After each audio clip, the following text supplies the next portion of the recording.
So for doing the pizza balls, I'm gonna show you the technique.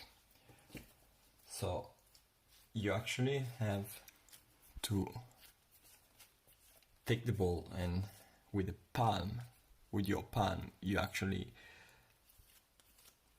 press it down slowly, and with the finger on the inside, you go this way. Okay, so basically you kinda lay the dough on your palm, and then with the finger you press in the inside. So we can see we got nice and smooth dough, which makes it a good dough. So then you spin it on the palm. Now it is like that, which means it's still open. We need to give it a little press, and we are done with the first one. Again with the second one.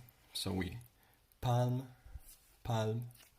finger pressing on the inside, and we do a little pressure. We want to make the ball gain some strength.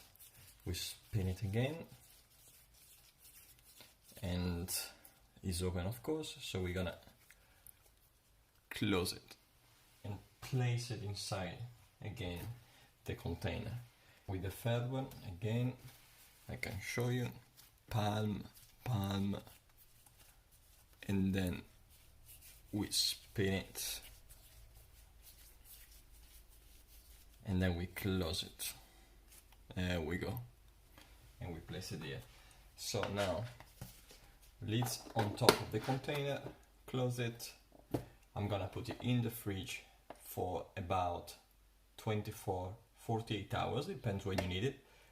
The best is that you use it not before 24 hours. Then I'm gonna see you in the next stage, where I'm gonna show you how to bake it in the home oven. I'll see you very soon.